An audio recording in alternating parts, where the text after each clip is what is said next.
കുറച്ചു നേരത്തേക്കാണെങ്കിൽ ആവണിയെ വെറുത്തുപോയത് അയാൾക്ക് സ്വയം തന്നോട് തന്നെ പുച്ഛം തോന്നി. അവളുടെ നല്ല മനസ്സിനോട് അയാൾക്ക് ആദരവ് തോന്നി. ആളിൽ നിന്ന് പുറത്തേക്കൊന്ന് അഖിലേഷും ആവണിയും സിറ്റ് ഔട്ടിലെ കസേരയിൽ കണ്ണുകൾ അടച്ച് ആരിക്കിടക്കുന്ന സുരേന്ദ്രനെ കണ്ട് ഞെട്ടി. അതേസമയം അവരുടെ കാൽപ്പെരുമാറ്റം കേട്ട് അദ്ദേഹം കണ്ണുകൾ തുറന്ന് ഇരുവരെയും നോക്കി. അയാൾ പുഞ്ചിരിച്ചു.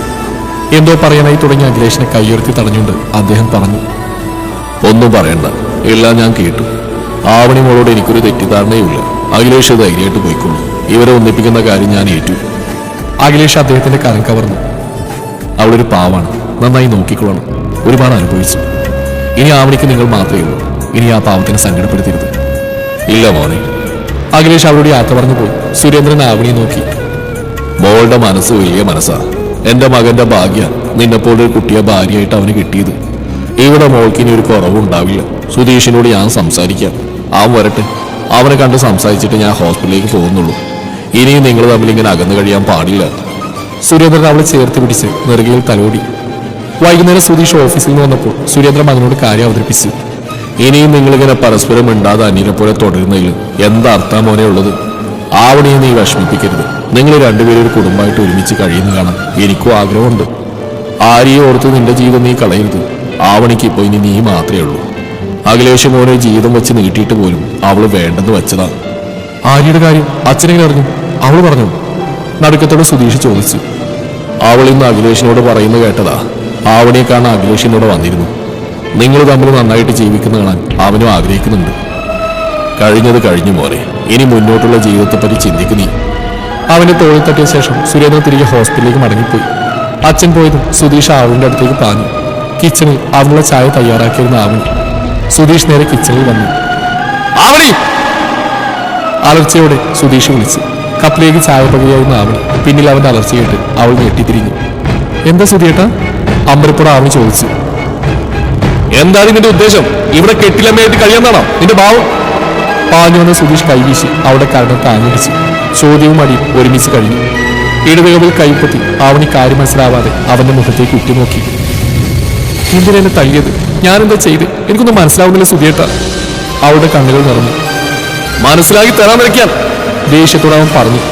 ഇങ്ങനെ ദേഷ്യപ്പെടാൻ മാത്രം ഞാൻ എന്ത് തെറ്റാ ചെയ്ത്? വീട്ടിൽ ആരുമില്ലാത്ത നേരം നോക്കി നീ നിന്റെ പഴയ കാമന് വിളിച്ചെടുത്തേക്ക് ഞാൻ അറിഞ്ഞു. എല്ലാ കാര്യം അവരോട് നീ പറഞ്ഞു കൊടുത്തു ഞാൻ അറിഞ്ഞു. എന്നിട്ടൊരു കണ്ണീർ നാടൻ കൂടി നടത്തി എന്റെ അച്ഛനെ നീ വശത്താക്കി. ആരോട് ചോദിച്ചിട്ടാടി നീ എന്റെ ആരുടെയും കാര്യം കൂടി അവരോട് മൊഴിഞ്ഞു കൊടുത്ത്? എന്നോട് ഇങ്ങനെയൊന്നും സംസാരിക്കരുത് സുധിയേട്ട. അഖിലേഷ് ഇന്ന് ജോലി ജോയിൻ ചെയ്യുന്ന ദിവസമായിരുന്നു. നമ്മൾ രണ്ടുപേരെയും കണ്ടിട്ട് പോകാൻ കൂടിയാ വന്ന്, അല്ലാതെ പഴയ ബന്ധം പുതുക്കാനല്ല. ഇവിടെ വരെ വന്നുകൊണ്ട് നടന്ന കാര്യങ്ങൾ ചോദിച്ചാൽ പറഞ്ഞേ ഉള്ളൂ. ആണുങ്ങൾ ആരും വീട്ടിലില്ലാത്തപ്പോഴാണോ കാണാൻ വരുന്നത്? അങ്ങനെ വന്നാ ആരുടെയെന്ന് കണ്ടാൽ തിരിച്ചു പോകണം. അല്ലാതെ അകത്തി കയറ്റി വീട്ടിലെ കാര്യങ്ങൾ വള്ളിപുള്ളി വിടാതെ അറിയിക്കലല്ല. ഇനി ഇതൊരു പതിവാകില്ലെന്ന് ആര് കണ്ടു? നാളെ ഇനി അവനെ നീ ബെഡ്റൂമിൽ വിളിച്ചേറ്റില്ലെന്ന് എന്താ ഉറപ്പ്? അത് കേട്ട് അവിടെ ദേഷ്യം കൊണ്ട് അടിപൊളി പറച്ചു.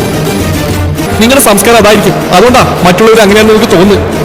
എല്ലാം അറിഞ്ഞുകൊണ്ട് അഖിലേഷ് എനിക്ക് ജീവൻ വെച്ച് നീട്ടിയതു. ഞാനത് വേണ്ട വെച്ച് നിങ്ങളുടെ കൂടെ സ്വിച്ച് ജീവിക്കാനുള്ള വ്യാമോഹം മനസ്സിൽ ഒരു രണ്ടാം കെട്ടുകാരി അഖിലേഷിന്റെ ജീവിതത്തിലേക്ക് കടന്നു പോകാൻ താല്പര്യമില്ലായിട്ടാ. നിങ്ങളുടെ കൂടെ ഒരു ജീവിതം ഈ ജന്മം ഉണ്ടാകുമെന്ന് എനിക്ക് ഇപ്പൊ ബോധ്യായി.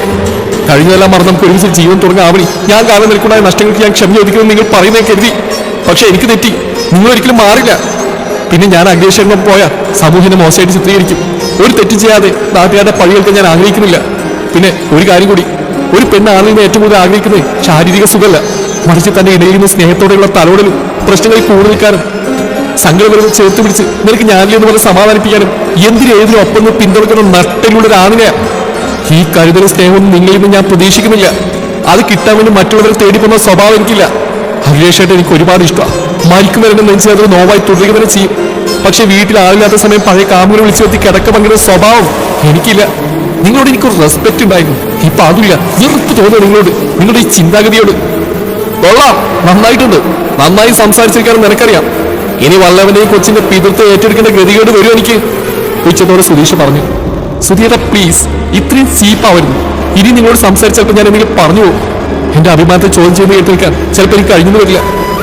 ഉള്ളിൽ നുരഞ്ഞു മന്തി അമർഷ ഉള്ളിലൊതുക്കി അവൾ അവനെ അവഗണിച്ചുകൊണ്ട് മുറിയിലേക്ക് പോയി. ആ സംഭവം കൂടി ആയപ്പോൾ ആവണിക്ക് സുധീഷിനോട് സംസാരിക്കാൻ തന്നെ തീരെ താല്പര്യമില്ലാതെയായി.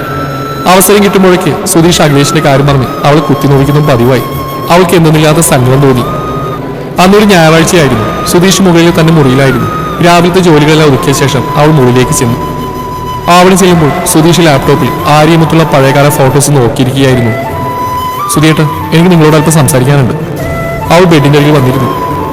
എന്താ കാര്യം? ലാപ്ടോപ്പിൽ നിന്ന് മുഖം നിർത്താൻ ചോദിച്ചു.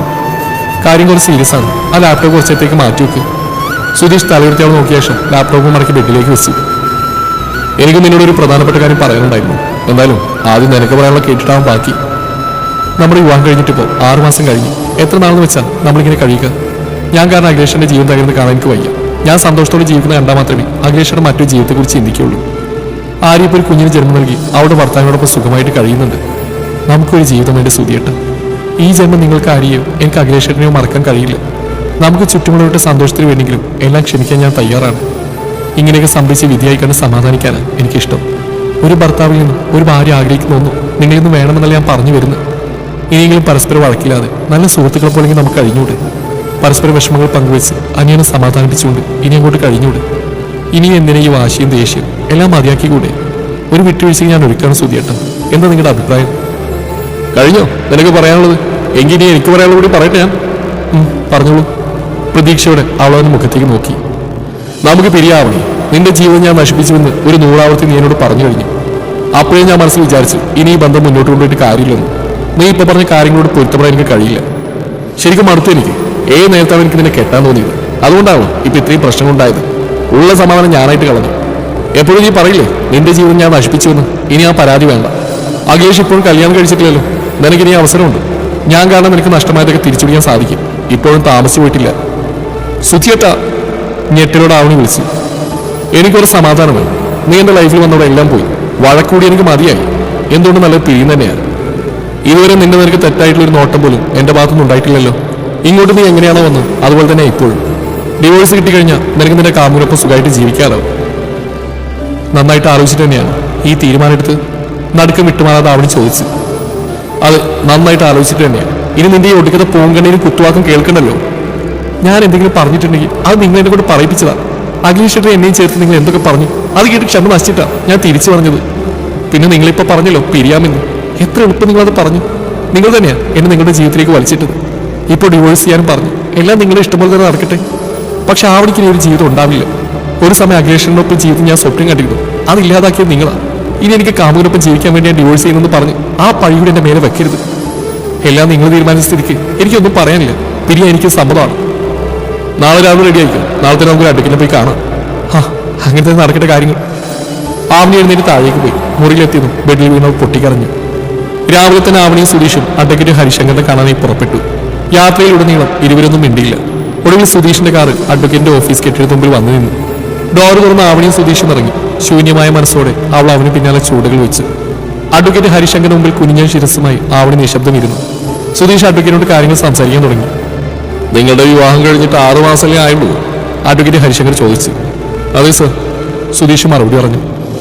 1 വർഷം കഴിഞ്ഞാൽ മാത്രമേ കുടുംബ കോടതിയിൽ ഡിവോഴ്സിന് അപേക്ഷിക്കാൻ കഴിയൂ. നിങ്ങൾ രണ്ടുപേരും പിരിയാൻ തീരുമാനിച്ച സ്ഥിതിക്ക് നമുക്ക് എന്തായാലും പെറ്റീഷൻ തയ്യാറാക്കി വെക്കാം. 6 മാസം കൂടി കഴിഞ്ഞാൽ കോടതിയിൽ സമർപ്പിക്കാം. 3 കൗൺസിലിംഗ് ഒക്കെ ഉണ്ടാവും. നന്നായിട്ട് ആലോചിച്ചിട്ട് വേണം തീരുമാനം എടുക്കാൻ. എടുത്തു ചാടി ഒരു തീരുമാനം എടുക്കരുത്.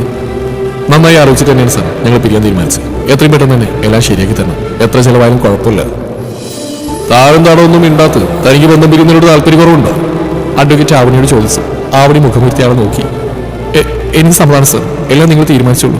എനിക്കൊരു അഭിപ്രായം പറയാൻ അറിയില്ല. ഡിവോഴ്സ് ചെയ്യാൻ എനിക്കൊരു താല്പര്യക്കുറവില്ല. ആവണി ഉറച്ച സ്ഥലത്ത് പറഞ്ഞു. രണ്ടുപേർക്ക് എതിർപ്പൊന്നുമില്ലെങ്കിൽ 6 മാസം കഴിഞ്ഞ ഒരു മ്യൂച്വൽ ഡിവോഴ്സ് പെറ്റീഷൻ നമുക്ക് കോടതിയിൽ സമർപ്പിക്കാം. പെറ്റീഷൻ എഴുതി തയ്യാറാക്കിയ ശേഷം ഞാൻ നിങ്ങളെ അറിയിക്കാം. രണ്ടുപേരും വന്ന് സൈൻ ചെയ്തു. ബാക്കി കാര്യങ്ങളൊക്കെ നമുക്ക് സ്പീഡപ്പാക്കാം. ശരി സർ, സുധീഷ് പറഞ്ഞു. അഡ്വക്കേറ്റിനോട് സംസാരിച്ചു കഴിഞ്ഞ ശേഷം ഇരുവരും പുറത്തിറങ്ങി. എന്നെ കൊച്ചച്ഛൻ്റെ വീട്ടിലിറക്കും. അച്ഛമ്മ അവിടെയുള്ളത്. എന്നെ വീട്ടിൽ നിന്ന് അച്ഛമ്മ എൻ്റെ വിവാഹം കഴിഞ്ഞപ്പോൾ കൊച്ചൻ തിരിച്ച് കൊച്ചച്ഛൻ്റെ വീട്ടിലേക്ക് കൊണ്ടുപോയിരുന്നു. എനിക്ക് അച്ഛമ്മയൊന്ന് കാണണമായിരുന്നു. എന്നെ അവിടെ ഇറക്കിയാൽ മതി. തിരികെ ഓട്ടോയിൽ വന്നോളാം. മടക്കയാത്രയിൽ ആവണി സുധീഷിനോട് പറഞ്ഞു. ശരി. സുധീഷ് അവളെ ഗണേശ കൊച്ചന്റെ വീട്ടിലേക്കുള്ള വഴി ഇറക്കിയ ശേഷം കമ്പനിയിലേക്ക് പോയി. ശൂന്യമായ മനസ്സോടെ ആവണി ഗണേശന്റെ വീട്ടിലേക്ക് നടന്നു. അവിടെ അവളെ വരവേറ്റത് നടുക്കുന്ന ചില സത്യങ്ങളായിരുന്നു.